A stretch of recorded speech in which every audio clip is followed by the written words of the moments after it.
There are battles that erupt without words, wars that unfold in silence. You may notice it in the glances that turn cold, in the absence where warmth once lived, in whispers you cannot hear yet somehow feel.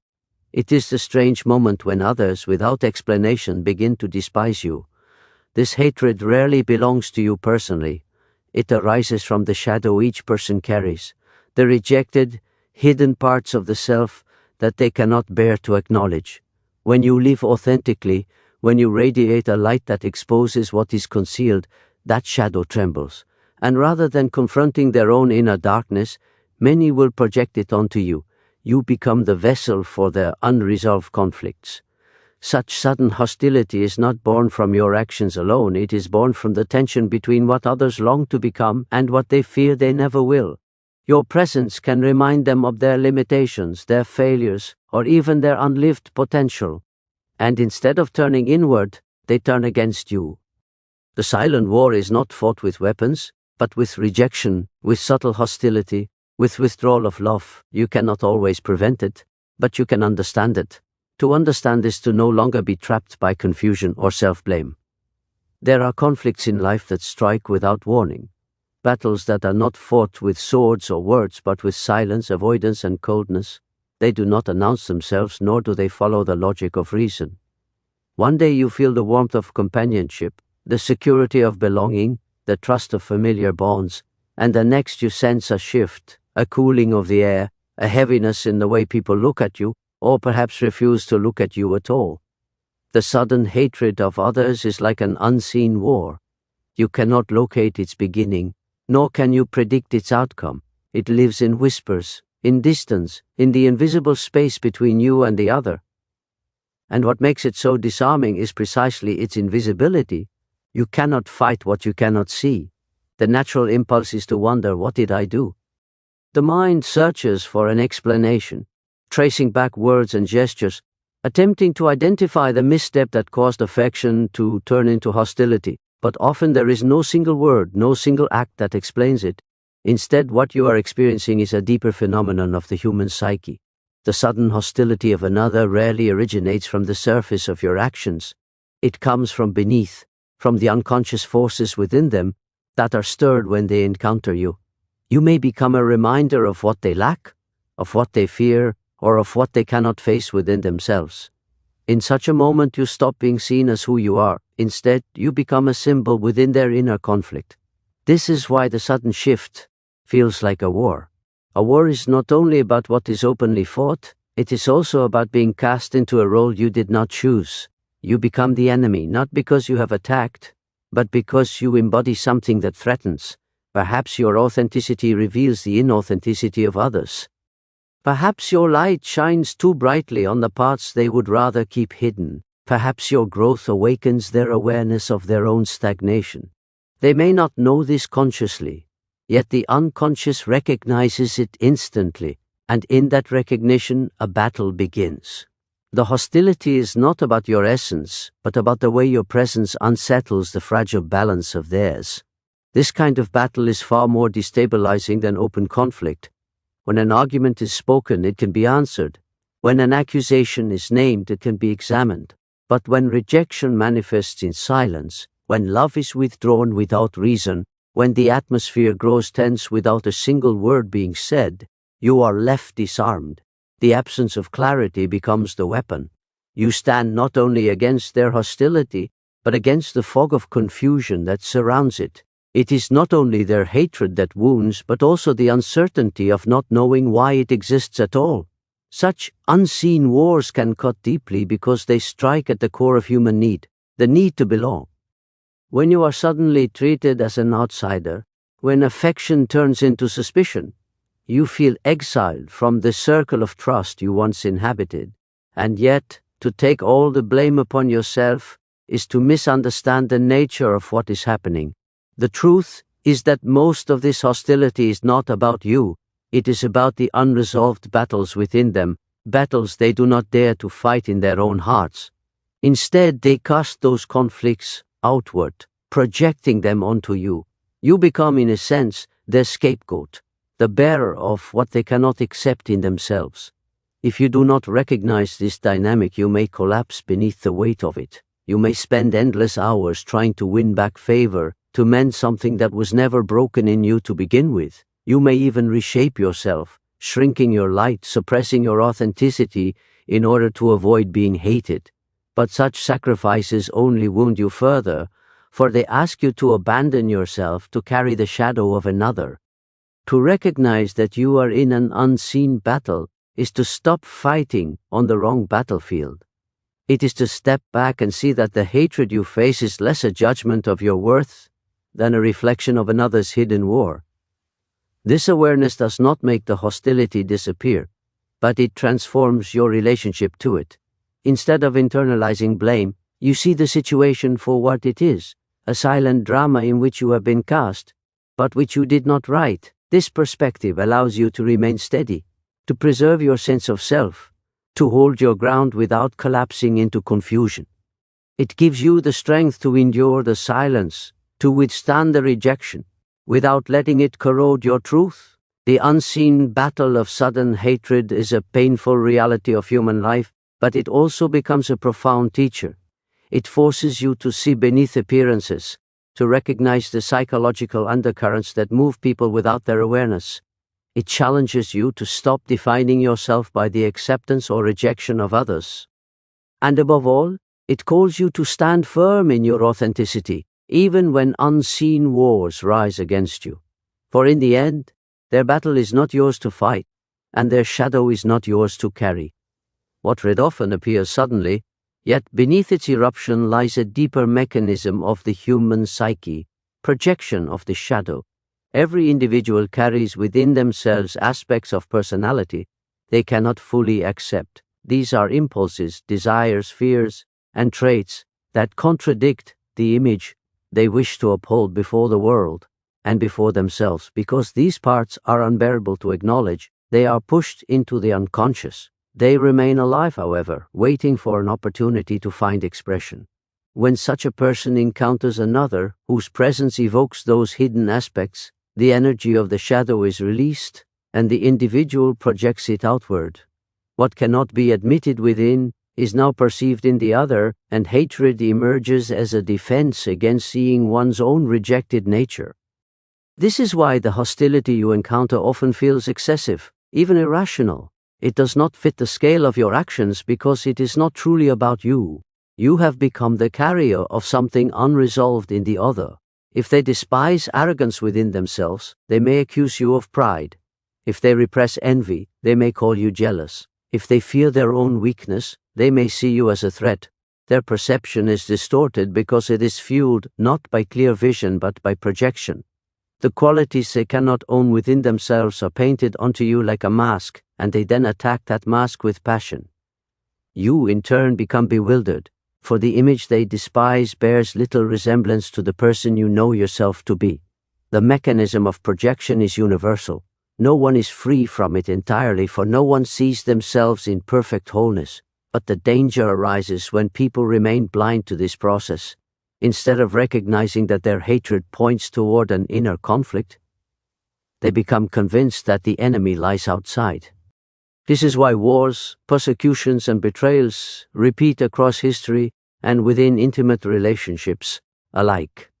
The outer target becomes the scapegoat of the inner tension, and once someone is cast in that role, it becomes nearly impossible to reason with them. You cannot persuade them that their perception is wrong, for they are not seeing you at all. They are seeing the reflection of their own shadow, projected onto you like a film upon a screen. This realization can be painful, yet it is also liberating. When you are caught in the sudden hatred of another, you may feel the urge to correct their view, to defend yourself, to prove your innocence. But the more you attempt to fight the projection on its own terms, the more entangled you become. For every argument you make, every explanation you offer is interpreted through the lens of their projection. It is like trying to convince someone that a dream they are having is not real while they are still deeply asleep. They cannot hear you because they are not awake to their own inner world. Understanding projection does not mean you condone the hostility or accept mistreatment. Rather, It gives you clarity. You see that the energy of the hatred is misplaced. It belongs not to you but to the inner battlefield of the other. This knowledge allows you to carry yourself differently. Instead of collapsing into guilt or shame, instead of questioning your worth, you can step back and recognize that you are being asked to carry something that is not yours. The weight of their shadow does not belong on your shoulders. By holding this perspective, you remain steady in yourself, refusing to let their projections define who you are. At the same time, awareness of projection calls you to a deeper responsibility within yourself. If you can see how others project their shadows onto you, you must also recognize how you may unconsciously project yours onto them. Hatred, envy, judgment, these emotions can also reveal unowned parts of your being. The very qualities that provoke you in another may be aspects of your own psyche that you have disowned. To live consciously is to ask, each time you feel the fire of resentment, what in me does this awaken? What part of myself am I refusing to see? This question does not excuse destructive behavior, but it keeps you from becoming blind to your own inner dynamics. The sudden hatred of others is therefore more than a social problem. It is a mirror of the psyche's refusal to integrate its own hidden aspects. When someone projects their darkness onto you, they wage war against themselves by making you the battlefield. The hostility you encounter is a displaced conflict, the shadow's desperate attempt to find form in the external world. If you recognize this, you do not have to collapse under its weight. You can step aside inwardly, seeing clearly that what is being fought is not you but a reflection of the unseen within them. And in that awareness, you reclaim a freedom that no projection can take away. When a person decides to live authentically, to act and speak from a place of inner truth rather than social expectation, they often awaken forces around them that they did not anticipate. Authenticity is powerful, but it is also unsettling. It shines a light not only on the individual who embodies it, but also on those who observe it. Many people live behind masks, roles, identities, and compromises that help them survive in society but do not fully reflect who they are. When they encounter someone who is not wearing such a mask, someone whose being radiates a raw alignment with themselves, the contrast can feel intolerable. It is not always admiration that such a life provokes, but resistance, discomfort, and sometimes even hatred. The reason for this is that authenticity acts as a mirror. It reflects back to others what they have denied in themselves. To see another living in truth is to be reminded of all the times one has chosen silence over honesty, conformity over individuality, safety over risk, and imitation over genuine expression. This reminder is rarely welcomed. It unsettles the fragile balance that many maintain between who they are and who they pretend to be. And so, rather than embracing the call to change, they often direct their discomfort outward. The person who dares to live authentically becomes the target of their resentment. The hatred is not for the truth itself, but for the exposure of their own compromises. There is something threatening about someone who refuses to betray themselves. Such a person cannot be controlled easily, cannot be manipulated by flattery or fear, cannot be recruited into the games of pretense that sustain many relationships. Their very presence declares, "I am not willing to abandon myself to make you comfortable." And this declaration, even if unspoken, is enough to provoke hostility. It is as though authenticity destabilizes the silent contracts upon which false harmony is built. Where once there was collusion in pretending, now there is a reminder that another way of being exists. This reminder is not always inspiring. Sometimes it feels like judgment, even if no judgment was intended. Those who live authentically also often carry a light, a kind of vitality that radiates outward. That light can illuminate the hidden corners of another person's soul, exposing insecurities, failures, and dreams left unfulfilled. Few people are ready to confront those shadows willingly. It is easier to project them onto the one who carries the light, to accuse them of arrogance, selfishness, or pride, rather than admit the truth of envy or longing. Thus, authenticity is experienced not as a gift but as a threat. The more you embody your truth, the more others may resist it. not because of what you have done to them, but because of what they must see in themselves when you are near. This dynamic is visible not only in personal relationships, but across history. Prophets, visionaries, and reformers who dared to live by their inner truth were often met with suspicion, hostility, and even persecution. Their authenticity challenged the established order, not through violence, but simply by existing. People often hated them not for their flaws, but for their refusal to conform. The reaction is the same on a smaller scale in everyday life. The authentic individual becomes a disturbance, shaking the foundations of comfort built on compromise. For the one who chooses authenticity, this backlash can be confusing and painful. You may wonder why your sincerity, your refusal to lie or pretend, provokes such animosity. You may feel tempted to dim your light, to put the mask back on, to soften your truth so that others do not feel threatened. But doing so would mean abandoning yourself again, repeating the same cycle you once broke free from. The task is not to make your authenticity palatable to others, but to carry it with strength and humility, knowing that resistance is a natural response to truth. This is why living authentically requires courage. It is not simply about self-expression, but about being willing to endure misunderstanding, rejection, and even hatred. It is about standing firm when others try to cast their shadows upon you.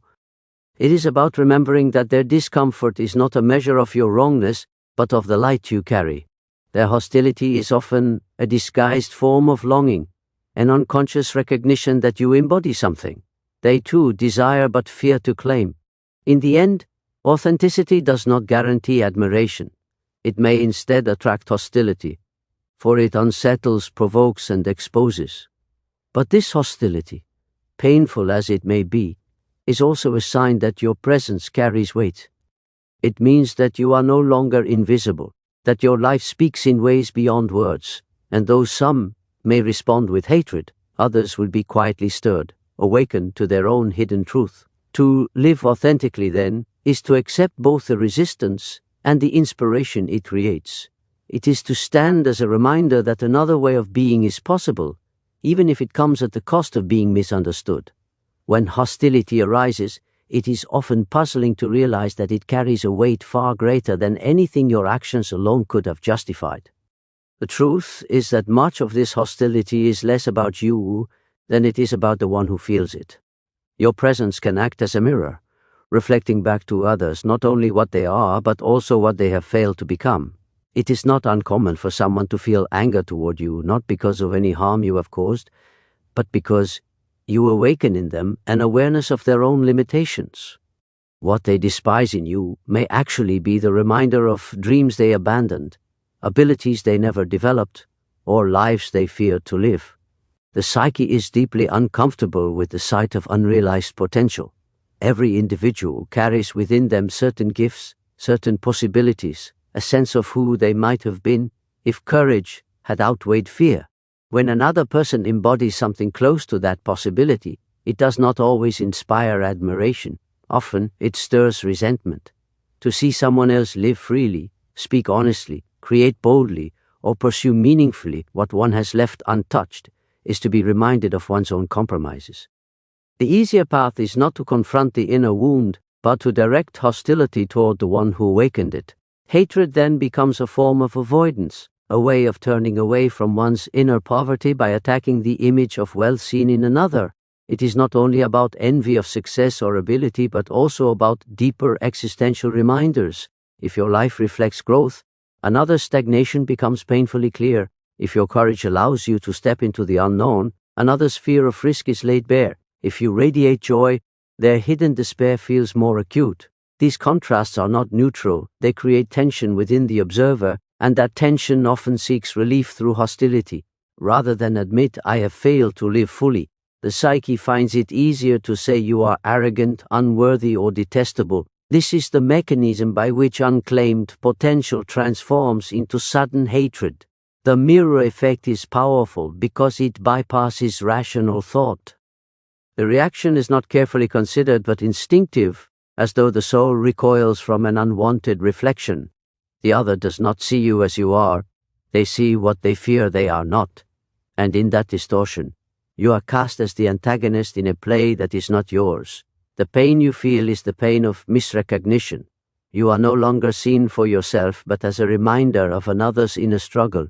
The hostility, though directed at you, is aimed at something within them that they cannot bear to face. For the one who receives this projection, the experience is bewildering. You may find yourself asking what you did to deserve such dislike, searching through your past words and actions for a cause, but the true cause lies in the secret terrain of the other's psyche. It is their inability to reconcile with their unlived life that fuels the fire. If you attempt to reason with them, to explain yourself, you often find it futile, for the image they fight is not you but their own shadow. No amount of clarification can erase the discomfort of the mirror. To understand this dynamic is to reclaim your balance. Instead of collapsing under the weight of unjust hostility, you begin to see the pattern. You recognize that the hatred is not a reflection of your failure, but of their unfulfilled longing. This insight does not erase the pain of rejection, but it prevents you from internalizing it as truth. You can meet their hostility with perspective, knowing that what they resist in you is often what they resist within themselves. This awareness also offers a lesson for your own inner work. Just as others may project their unrealized potential onto you, you may do the same when confronted with those who embody qualities you have neglected. Hatred, envy, and resentment are not random emotions. They are signals pointing towards something you have left unlived. To notice the mirror effect in others is to remind yourself to look into the mirrors that life places before you. Instead of despising what another awakens in you, you can ask what part of yourself longs for expression. The sudden hatred that comes from others is then less a verdict on who you are and more a revelation of who they fear they are not. It is the drama of the unlived life spilling outward, seeking an outlet in hostility. You cannot change the inner conflicts of others, but you can protect yourself from being consumed by them. To see the mirror effect clearly is to stand firmly in your own truth, refusing to take on the burdens that do not belong to you, while also learning to recognize the reflections in which your own shadow hides. In this way, what appears as an attack becomes, paradoxically, an invitation to deeper self-knowledge and strength. When you are confronted with sudden hostility, the instinct is often to defend yourself, to prove your innocence, or to win back the affection that has been withdrawn. Yet the more energy you pour into these attempts, the deeper you fall into confusion. What liberates you from this invisible trap is not retaliation, not endless justification, but understanding. To understand the hidden dynamics of sudden hatred is to strip it of its most destructive power, the power to make you doubt yourself. Awareness becomes a shield, not because it changes the behavior of others, but because it transforms your relationship to what is happening. Hatred, especially when it appears without clear cause, creates a vacuum of explanation. The human mind struggles in the face of ambiguity, so it begins to generate stories. You wonder what you said wrong, what action you took to deserve this change. You replay conversations in your head, examine moments with suspicion, and invent theories that rarely bring peace. In the absence of clarity, self-blame creeps in. The narrative becomes, "It must be me, I am the problem." This is precisely where the hidden war does its greatest damage, not in the external hostility, but in the internal collapse it provokes. Understanding interrupts this cycle. When you begin to see that hostility is often projection, that hatred is often born of another shadow, you no longer make yourself the central cause of every conflict. You recognize that the other person may be fighting a battle within themselves, and simply using you as the screen upon which their struggle is projected. This recognition does not make their behavior less painful, but it prevents the unnecessary suffering of carrying guilt that is not yours. It allows you to separate your sense of identity from their reaction, to say, "This is about them, not me." That small shift in perspective preserves your inner ground. The strength of understanding is that it transforms confusion into clarity. Clarity does not erase the hostility, but it gives you the power to endure it without being consumed. You see the pattern for what it is, rather than being lost inside it. You recognize that hatred does not always follow logic, that it is often the voice of an unacknowledged wound in another. And with that recognition, you stop wasting energy in futile battles. explaining to those who cannot hear, defending yourself against accusations that have nothing to do with you, chasing reconciliation with those who need first to reconcile with themselves. This does not mean you become indifferent or cold. Understanding does not harden the heart, it frees it. When you no longer interpret sudden hatred as a verdict on your worth, you can remain compassionate without collapsing. You can look at the other and see not just their hostility, but the pain that drives it. You can choose to respond not with retaliation but with calm, because you are no longer fighting for your survival in the misunderstanding. The war is silent, but your awareness gives you armor. There is also power in recognizing how your own mind works in similar ways. Just as others project their shadows onto you, you may find yourself projecting yours onto them. When you feel a surge of resentment, when you feel provoked by another's presence, you can ask whether it is truly about them or about something in yourself that you have not yet owned. This awareness keeps you humble, reminding you that the same mechanism you observe in others is alive within you. By turning inward with honesty, you weaken the hold of projection in your own life and reduce the silent wars you unconsciously wage. In the face of sudden hatred, retaliation keeps the cycle alive. Self-blame deepens the wound. But understanding interrupts both. It allows you to see through the fog of projection and illusion. It places you in a position of quiet strength, where you no longer beg for clarity from those who cannot give it, but instead cultivate clarity within yourself. This is not an easy path, for it requires patience, restraint, and a willingness to endure discomfort without collapsing into reaction. Yet it is the only path that protects your wholeness. When you understand, you are not immune to pain, but you are free from confusion. And in matters of the soul, freedom from confusion is often the greatest victory. To see clearly what is truly yours to carry and what is not is to reclaim your ground, even when the silent war rages around you. When others suddenly turn against you, it is easy to lose your sense of center. The pull of rejection, the sting of criticism, and the chill of silence can shake even the strongest person. Yet the deeper truth is that survival in the face of unseen hostility does not depend on convincing others, nor on reshaping yourself to win their approval. It depends on remaining whole, rooted in your own truth, and refusing to carry the shadows that are not yours. To stand firm in who you are is not arrogance but necessity, for without this grounding, you become vulnerable to every shifting wind of opinion and every projection cast upon you. There is a kind of strength that comes not from defense but from steadiness. When you know yourself, when you have made peace with your own imperfections and your own shadow, the hatred of others loses its power to destabilize you. It still hurts, of course, but it does not unmake you. You can endure it because your identity is not entirely dependent on their acceptance. Those who cannot tolerate your authenticity may withdraw their affection, but if you are rooted in your truth, you do not collapse when their approval vanishes. This inner stability is the difference between being crushed by hostility and walking through it with dignity intact. To remain whole does not mean to close your heart or to live in defiance of everyone around you. It means to stay faithful to the essence of who you are, even when the world pushes you to betray it. It means not shrinking yourself to fit into the expectations of others, not dimming your light so that others feel more comfortable in their shadows. If someone directs their hostility toward you because your presence unsettles them, that is a battle they must fight within themselves. If you take it upon yourself to carry their burden, to shoulder their unacknowledged pain, you not only betray yourself, but also rob them of the chance to confront their own truth. The danger of rejection is that it tempts you to abandon your own ground. The desire to belong, to be accepted, is one of the most powerful human drives. When that belonging is threatened, the instinct is to compromise, to mold yourself into what others want, to erase the parts of you that provoke their discomfort. But each time you do this, you fracture your own wholeness. You may win back their approval, but you lose yourself in the process. What is gained externally comes at too high a cost internally. Authentic survival is not about pleasing others, but about refusing to betray your deepest truth, even when doing so leads to misunderstanding or hostility. This is why rooting yourself in your own integrity is so vital.